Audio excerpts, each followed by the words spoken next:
O tema hoje, como eu já falei para vocês, se trata de o valor da humildade. Eu coloquei alguns pensamentos aqui, um pensamento de Agostinho, outro de Andrew Murrow e pensamento de Salomão, inspirado por Deus, lá em Provérbios, e Romanos, pensamento de Paulo sobre humildade. E ainda lá em Mateus 11:29, Cristo falando sobre humildade.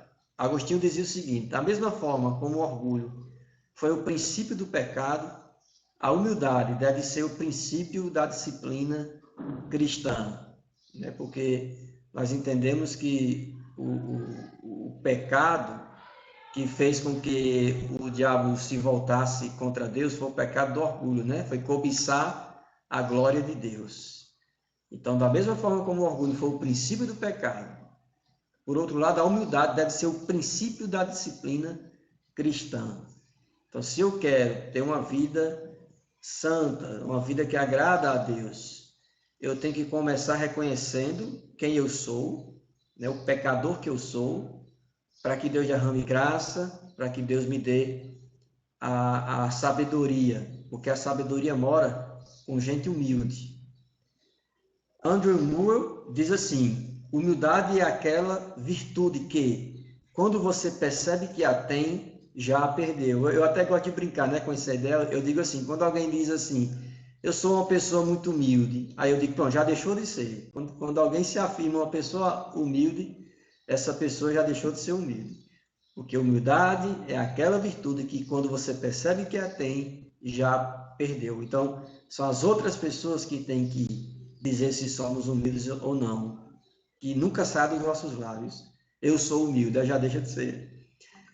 O sábio Salomão, ele diz assim: o temor do Senhor ensina a sabedoria e a humildade antecede a honra. O temor do Senhor é bíblico, é verdadeiro isso aqui, viu? O temor do Senhor ensina a sabedoria e a humildade antecede a honra. Ou seja, os humildes serão honrados, os humildes serão exaltados diante de Deus. É uma promessa divina que nós acreditamos e devemos buscar essa virtude de caráter. Lá em Romanos capítulo 12, versículo 3, Paulo diz assim: porque pela graça que me é dada, digo a cada um dentre vós, que não pense de si mesmo além do que convém. Antes, pense com moderação, conforme a medida da fé que Deus repartiu a cada um. Né? No decorrer do texto, Paulo vai falar sobre a questão de que todos somos membros de um mesmo corpo, né? Todos somos membros de um mesmo corpo, e cada membro tem sua função, e nenhum deve se considerar mais elevado do que o outro. Por isso que ele diz que, pela graça que lhe foi dada, ele diz: digo a cada um dentre vós que não pense de si mesmo além do que convém. Não pense. Pense com moderação, conforme a medida da fé que Deus repartiu com cada um. Amém? Só para a gente introduzir, né? Já falamos sobre o estudo bíblico indutivo, já falamos agora sobre algumas frases a respeito da humildade e nós vamos nos aprofundar agora no texto propriamente dito. Não deixem de comentar, viu? Porque como é um estudo bíblico indutivo, eu vou colocar algumas questões aqui e eu quero que vocês me ajudem a responder essas questões à medida que formos aprofundando no texto. Ou usa o grupo do WhatsApp da igreja para responder, ou usa o chat lá do YouTube. Vamos lá, vamos para o texto. Se há, pois, alguma exortação em Cristo, alguma consolação de amor, alguma comunhão do Espírito, se há entranhados afetos e misericórdias, completai a minha alegria, de modo que penseis a mesma coisa, tenhais o mesmo amor, sejais unidos de alma, tendo o mesmo sentimento.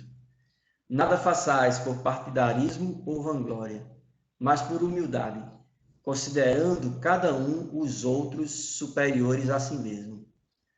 Não tenha cada um em vista o que é propriamente seu, senão também cada qual o que é dos outros.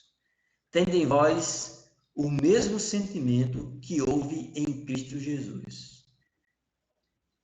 Ele diz, versículo 6, está uma alteração aqui, no versículo 6 diz, pois ele, subsistindo em forma de Deus, não julgou como usurpação ser igual a Deus. Aí volta lá, 7, antes a si mesmo se esvaziou, assumindo a forma de servo, tornando-se em semelhança de homens e reconhecido em figura humana.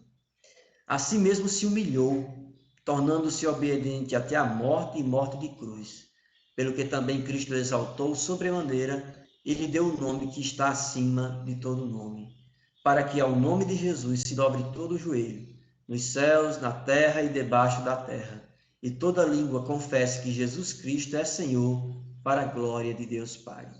Nós vamos especificar aqui hoje, nessa lição, os versículos 1, 2, 3 e 4, que é justamente o apelo de Paulo, para que a igreja de Filipos cultivasse a unidade e a humildade. A ideia é a de que a humildade promove a unidade. Então, gente humilde é gente que é fácil de conviver entre si. Essa é a ideia que nós entendemos de Paulo. Então, se eu cultivo a humildade na minha igreja, na minha comunidade de fé, então, com certeza, eu vou ter uma igreja, um grupo de cristãos, de discípulos de Jesus, que amam e que servem uns aos outros. Essa é a ideia que nós percebemos logo de cara quando nós lemos os 4 primeiros versículos. Vamos lá, vamos prosseguir. Vamos prosseguir. Primeiro ponto, que é o primeiro tema do texto, que vai do versículo 1 até o versículo 11, né? Que nós estamos aqui estudando. E o que é que o primeiro ponto chama a atenção aí? O que é que nós percebemos aí? Nós percebemos que havia desunião na igreja de Filipos. Quando você vê o texto, você percebe que o problema que Paulo está tratando é o problema da comunhão, é o problema da falta de unidade, é o problema do partidarismo, da vanglória, do orgulho. Então, logo nos primeiros versículos você percebe que existia esse problema. Quer ver? Veja o versículo 1 novamente, olha.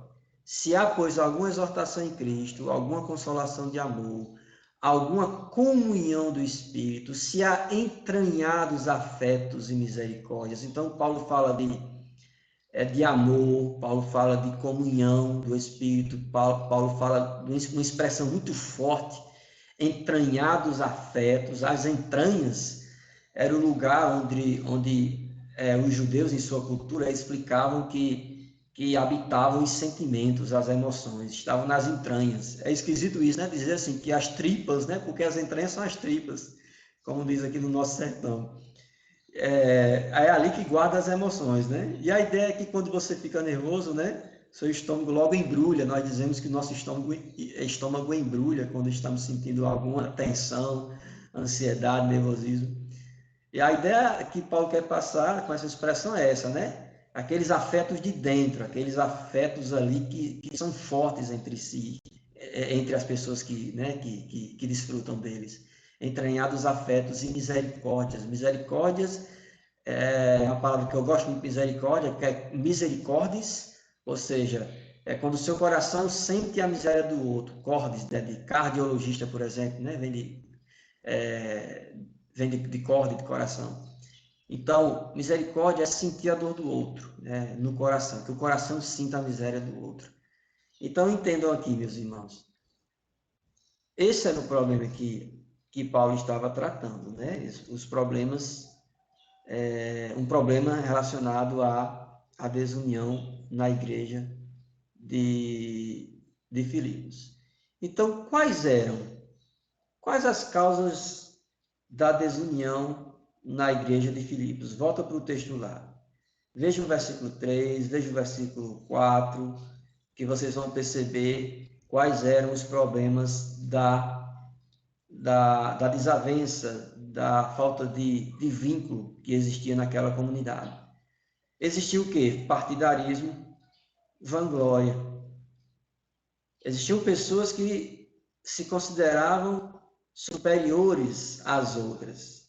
Então, nós encontramos 3 causas aí apontadas por Paulo: partidarismo, vanglória e soberba. Soberba é aquele sentimento de se considerar maior do que os outros. E Paulo, logo no versículo 1, ele argumenta em favor da união. E quais são os argumentos paulinos para a unidade, para que os filipenses vivessem juntos, vivessem como uma família? Ele diz, olha, há alguma exortação em Cristo, há consolação de amor entre vocês, há comunhão do Espírito, há entranhados afetos e misericórdias. Então Paulo diz, completai minha alegria. É um dos argumentos para que os irmãos acabassem com aquela confusão, com aquela guerra, com aquela politicagem, era alegrar o coração do apóstolo. Paulo diz, completem a minha alegria. Se há esse conjunto de virtudes que ele fala aqui na comunidade, então Paulo diz, completem minha alegria. Sim, completem minha alegria. Mas como, Paulo? Olha, pensem da mesma forma. Tenham o mesmo amor. Sejam unidos de alma. Tenham o mesmo sentimento. Veja como a palavra, o termo, a expressão mesmo, ele aparece várias vezes. Pensem a mesma coisa. Tenham o mesmo amor. Sejam unidos com a mesma alma. Tenham o mesmo sentimento. Então, unidade de sentimento, unidade de alma, unidade de pensamento, unidade em amor.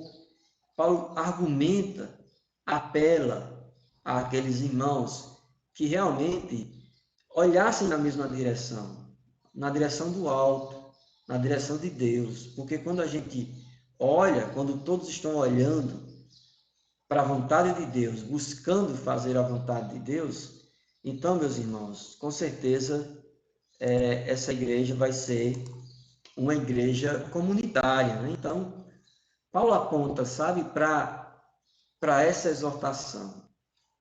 Agora, claro, alguém pode questionar assim, quer dizer, pastor, que na igreja todos têm que pensar a mesma coisa, todos têm que sentir do mesmo jeito, ter o mesmo temperamento, ter o mesmo viés político, ter o mesmo gosto culinário, o mesmo gosto musical? Não é nesse sentido que Paulo está falando, né? Porque Deus nos fez diferentes, né? Deus nos fez diversos.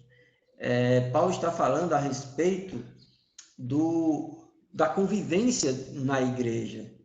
Especialmente, a gente percebe aqui a ênfase dele, desde o versículo 1, quando ele saúda os bispos, os líderes da igreja, porque a gente percebe que havia problemas de relacionamento de irmãos com a liderança da igreja. Por isso que ele fala em partidarismo, em grupos. A ideia que Paulo está fomentando olha, respeitem seus líderes, respeitem seu pastor, respeitem aqueles que têm autoridade para edificar a igreja, que Deus chamou para isso, respeitem. Não façam partidarismo, não façam divisões, não criem várias panelinhas, né, dentro da igreja com o fim de conquistar o poder, lutar por cargo. Não. A exortação de Paulo não caminha nessa direção. A igreja, de fato, ela tem que ter unidade doutrinária. Deixa eu só dar um exemplo aqui, né? Às vezes a pessoa chega e diz o seguinte, não, pastor, eu gostei da igreja, eu me senti bem e eu gostaria de me congregar aqui na igreja batista. Aí você vem de onde? Não, eu vim da igreja Assembleia de Deus, eu vim da igreja de Cristo, eu vim da igreja pentecostal. Aí nós temos que ser sinceros e dizer, olha, a nossa teologia é uma teologia reformada, a nossa teologia é batista, então algumas coisas que você aprendeu lá nós pensamos diferente, e como você está chegando até a nossa igreja, É você que tem que se adequar a nós, e não a igreja que tem que se adequar aos seus pensamentos, né? Por exemplo, o irmão é presbiteriano, aí o irmão vem de uma linha teológica que batiza crianças. Os batistas só batizam os que creem, é o credo-batismo. Não pratica o pedro-batismo, que é o batismo de crianças. Então, e aí, pastor? E aí que você está chegando, é você que tem que se conformar ao conjunto das doutrinas batistas. Mas por que isso? Para não produzir nenhuma divisão, para não termos nenhum problema de relacionamento, de teologia, de doutrina. Então, é preciso ter bom senso e evitar, sabe, esse tipo de conflito. Qualquer pessoa de qualquer denominação vai ser bem-vinda em uma igreja do Senhor Jesus Cristo. Mas o bom senso manda que essa pessoa ela se conforme ao pensamento, à teologia que aquela igreja defende. Então, é importante para nós evitarmos, né, problemas futuros de relacionamento, e, enfim, é questão de sabedoria mesmo. Então, vamos lá, né? Os argumentos paulinos para promover a união, as causas da união, as causas da desunião, vocês já perceberam que eram causas relacionadas ao orgulho, né? O partidarismo, a vanglória. E os argumentos paulinos para promover a união, um dos argumentos que está evidente aqui é que ele, o apóstolo Paulo, queria que os irmãos completassem a alegria dele, tendo essa unidade de alma, de espírito, de sentimento, né, de pensamento. E outro argumento que ele coloca aqui, porque o primeiro argumento é um argumento positivo. Paulo queria que os filipenses vivessem de maneira comunitária, unida, para completar a alegria dele, porque foi Paulo quem fundou aquela igreja, a igreja de Filipos. E o outro argumento, que é um argumento negativo, Paulo diz que eles não deveriam fazer nada por partidarismo ou por vanglória. Não façam nada por luta pelo poder. Não deve existir partidos dentro da igreja. É o grupo dos calvinistas, é o grupo dos arminianos, é o grupo dos irmãos de um viés esquerdista, é um grupo dos irmãos de viés de direita, e isso acaba o grupo dos ricos, o grupo dos pobres, os grupos dos intelectuais, os grupos das pessoas com pouca instrução, o grupo de quem mora na cidade, o grupo de quem mora no campo. Não pode haver nenhum tipo de partidarismo dentro da igreja do Senhor. Não deve haver nenhum sentimento de vanglória, de ostentação, de arrogância. Nada. Paulo diz, não façam nada por partidarismo ou vanglória. Pelo contrário, Paulo diz, façam por humildade. Considerem considerando cada um os outros superiores a si mesmo. Olha que mandamento Paulo está enfatizando aqui.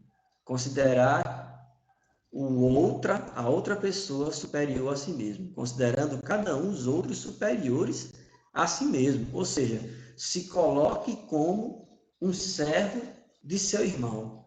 Se coloque como um servo do seu irmão.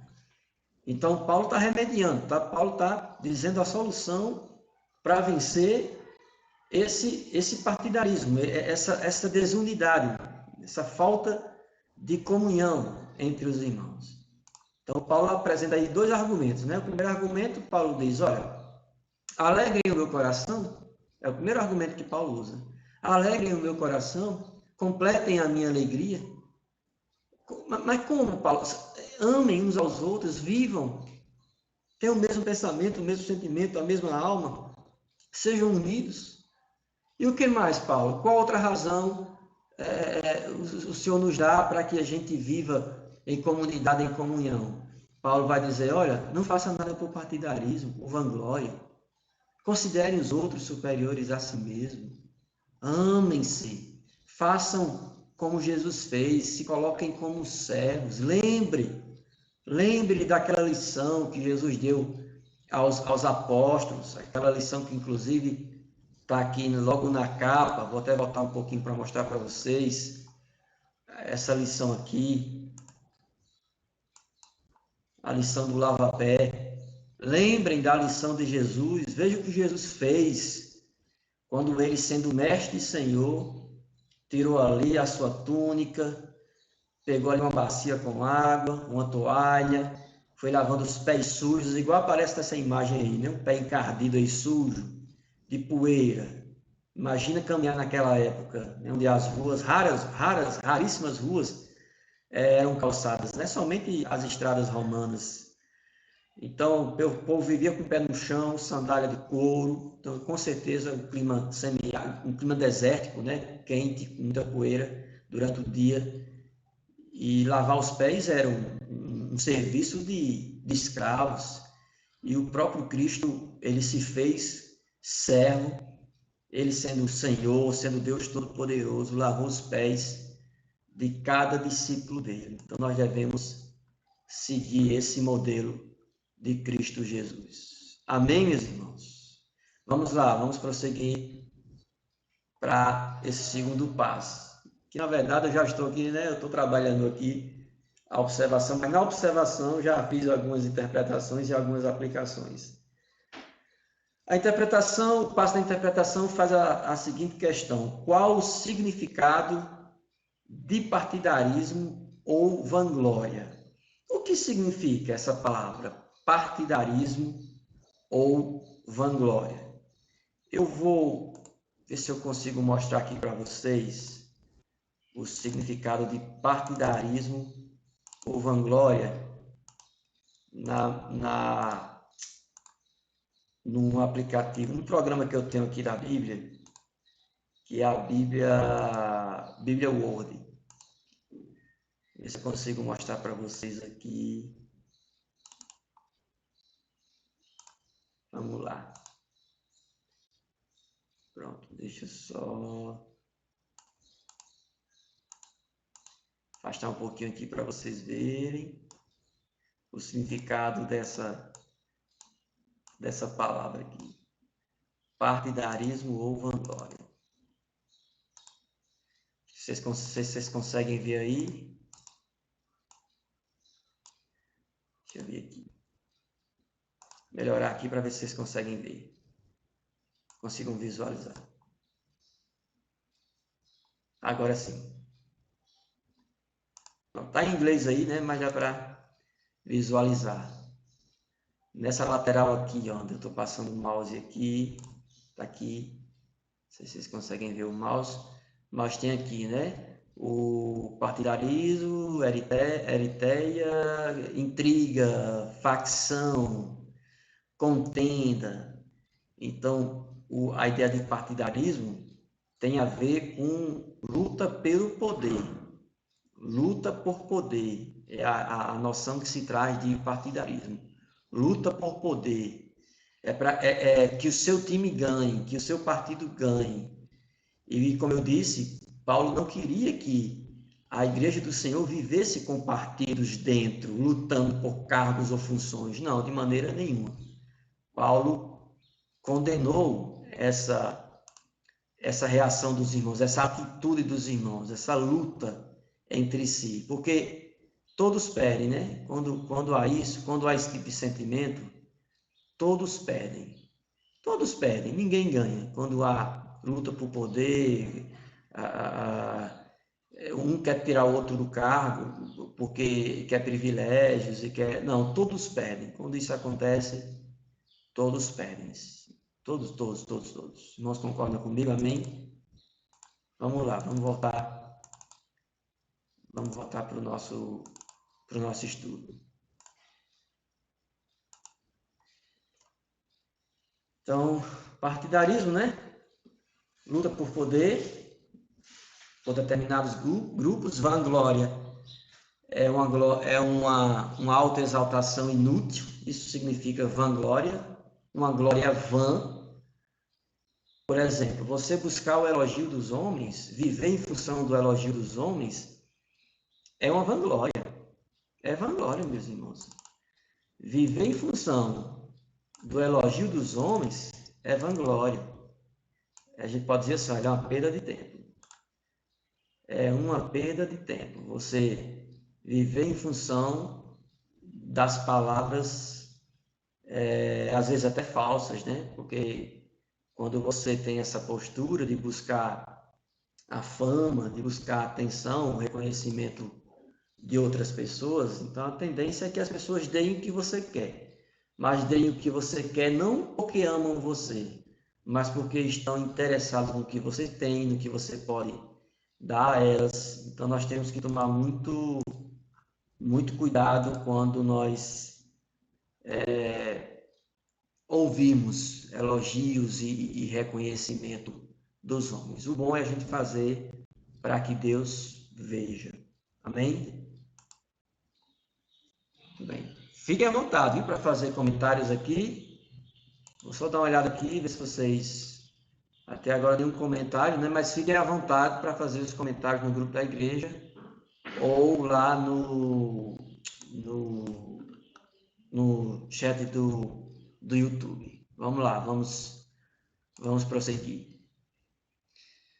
Porque a expressão se é repetida várias vezes no texto de Paulo. Vocês já observaram aqui, ó? Ele começa dizendo, se há, pois, alguma exortação em Cristo, alguma consolação de amor, alguma comunhão do Espírito, se há entranhados afetos e misericórdias. Então, por que Paulo está usando esse termo? Então, Paulo, ele está fazendo com que a consciência dos irmãos de Filipos viva, que os irmãos eles se autoavaliem com relação ao amor deles por Cristo. Porque a ideia olha, se vocês dizem que estão em Cristo, se vocês dizem que amam uns aos outros, que têm comunhão do Espírito, se existe entre vocês entranhados afetos e misericórdia, então Paulo está beliscando a consciência dos filipenses. Paulo está fazendo eles se analisarem, mergulharem dentro de si, de suas práticas, de seus pensamentos, para reconhecerem se estão ou não em Cristo, porque se há esses sentimentos, se há essas atitudes, Paulo disse, se vocês já têm tudo isso, então completem minha alegria, então terminem o trabalho, então ajam como verdadeiros cristãos e discípulos. Tenham o mesmo amor, pensem a mesma coisa, amem-se uns aos outros. Então a razão desse se aí é justamente provocar uma autocrítica entre os irmãos de Filipos. E eu já respondi aqui, qual seria a causa da alegria de Paulo, né? Que é a questão 2 aqui. A causa da alegria de Paulo seria ouvir que aqueles irmãos estavam em comunhão, que aqueles irmãos estavam unidos, que aqueles irmãos estavam seguros e juntos na fé. A unidade é a ênfase de Paulo. Terceira questão é, quais as soluções de Paulo para combater a desarmonia entre os irmãos? Nós já mencionamos na parte da observação, né? Eu disse a vocês que eu até adiantei algumas coisas, me empolguei aqui. Mas quais as soluções de Paulo? Paulo diz, olha, sejam humildes. A solução para a falta de unidade é o amor, é não fazer nada por partidarismo, é não fazer nada para aparecer, ou seja, por vanglória. É fazer as coisas por humildade, é considerar cada um superior a si mesmo. Meus irmãos, eu lembro uma vez de uma pregação que eu ouvi, eu acho que essa mensagem foi do... Acho que foi, não sei se foi na Igreja Batista Glória da Fé, o Pastor Rinaldo. Eu ouvi uma vez, né, esse desafio aí, né, de você considerar o outro superior a si mesmo. Isso, mas como é difícil fazer um negócio desse? Porque tem pessoas que você diz, não, aquela pessoa é muito arrogante, aquela pessoa é muito difícil de se lidar. Aí eu tenho que olhar para ela e me sentir um servo dela. Já pensou como Deus quebra o nosso ego, como Deus dá umas pancadas em nossa vaidade? Então, quando você pensa que é alguma coisa, devido ao cargo que ocupa na igreja, devido aos diplomas que tem na universidade, devido às condições financeiras, devido ao tempo de fé, eu tenho 30 anos de igreja. Aí, Jesus diz assim, então se você tem tudo isso, ou o apóstolo Paulo, né, confirma, se você tem tudo isso, então sirva ao outro. Porque no reino de Deus, quem é o maior? O maior no reino de Deus é o que o serve.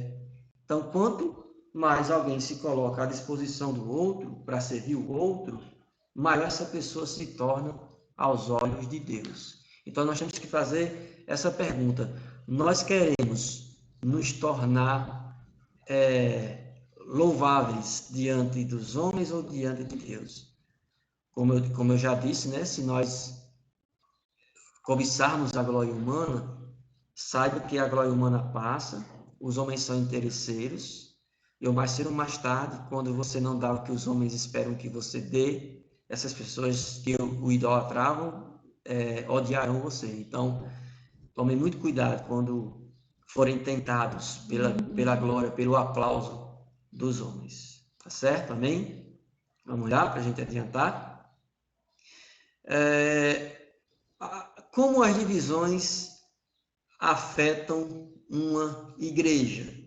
Aqui é um passo da interpretação, mas que também já está relacionado ao passo da aplicação. Porque é difícil, meus irmãos, assim, separar observação, interpretação e aplicação. Porque à medida que você vai lendo o texto, essas coisas vão se costurando entre si. Mas o importante é que a gente aprenda. E como é gostoso, né, fazer isso assim.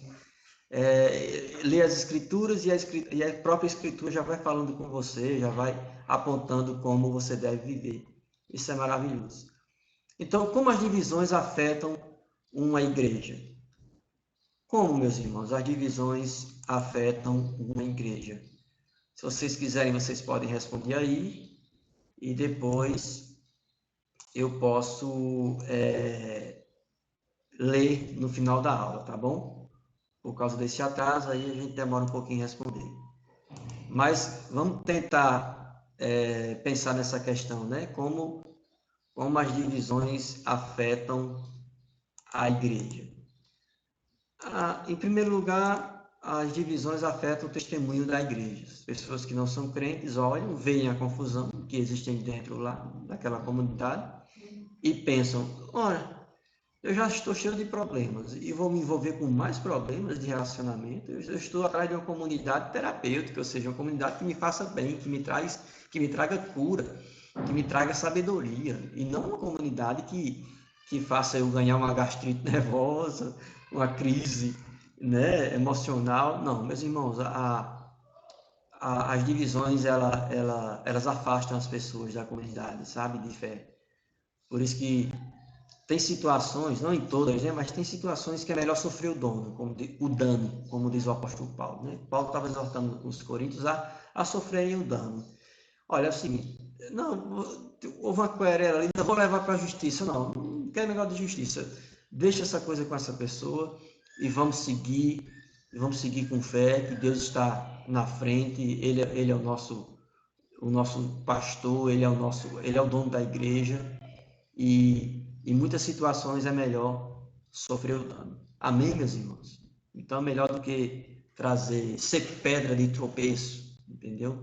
Então eu vejo que um dos principais problemas que uma divisão na igreja produz é esse, é o do mau testemunho.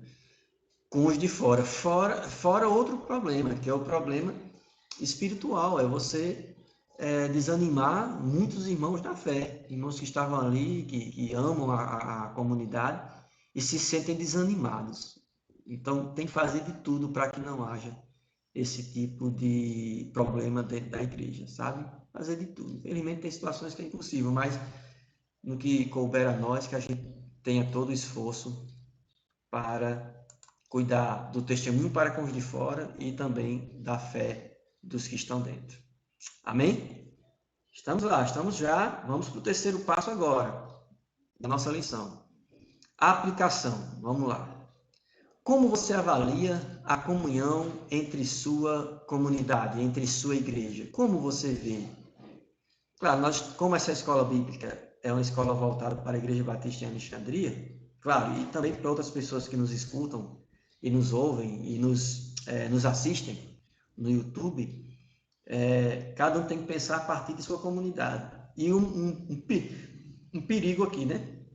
É tomar o cuidado para que não seja demasiado duro, rigoroso demais no julgar da sua igreja, porque a igreja é uma comunidade de pecadores arrependidos. Estão arrependidos? Sim, mas ainda são pecadores. Então, em qualquer grupo social, em qualquer coletividade, vai haver conflitos, vai haver pessoas que têm temperamentos diferentes, histórias de vida diferentes, e isso faz com que isso faz com que tem um barulho aqui intervindo, mas vocês tenham paciência. Isso faz com que a igreja tenha conflito, né? Aí diferente, porque nós temos diferentes origens históricas, formativas, culturais, enfim.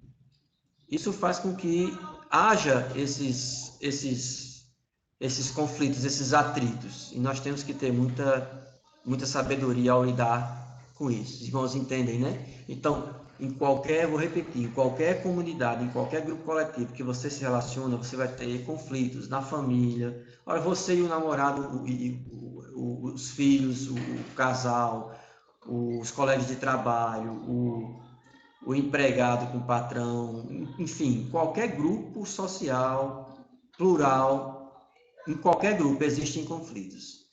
A questão é que esses conflitos não devem perdurar. Esses conflitos devem ser solucionados por meio do perdão, da humildade e do amor.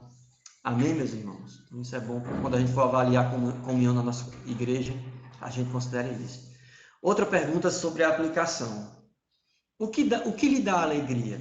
O que dava alegria a Paulo era ver, ouvir que os irmãos estavam, como Mônica ligou a luz, melhorou agora, não foi? Era ver os irmãos juntos, unidos, porque é bom participar de uma comunidade onde as pessoas são amigas, onde as pessoas se conhecem, onde as pessoas suprem suas necessidades mútuas. É bom viver em uma comunidade assim. Traz paz, traz saúde, sabe? Por exemplo, meus irmãos, nós estamos vivendo nesse período, né, de afastamento, de distanciamento social.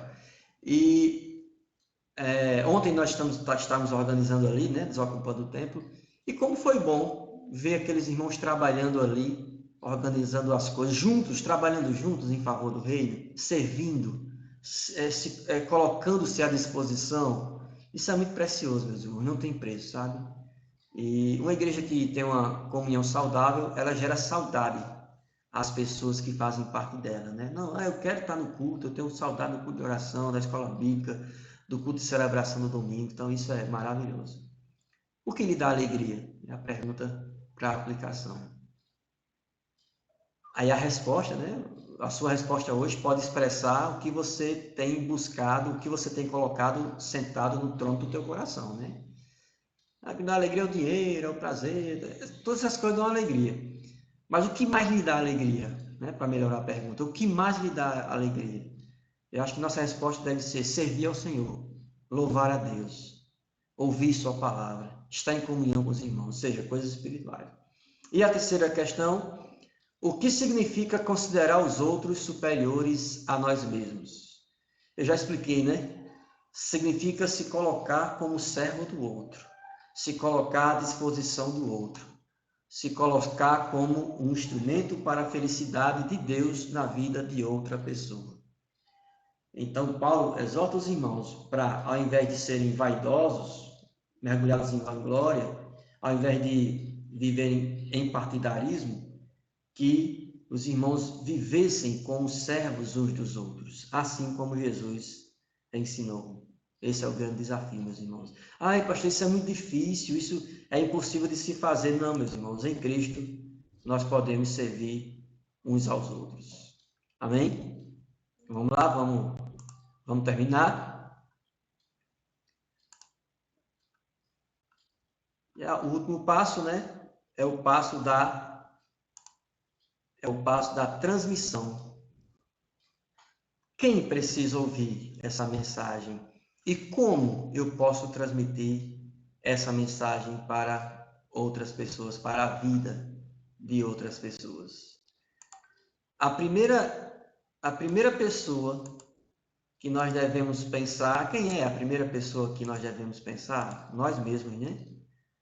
Nós mesmos devemos nos sentir tocados por essa palavra. Nós mesmos, sabe? Nós temos que fazer uma autocrítica e perguntar o que nós temos feito para promover a unidade da igreja. Nós temos que nos questionar isso. Será que eu sou uma pessoa que afasta as pessoas da comunhão ou eu sou uma pessoa que promove a comunhão? Será que eu faço com que as pessoas se intriguem entre si? Ou eu sou um conciliador? Ou eu sou um pacificador?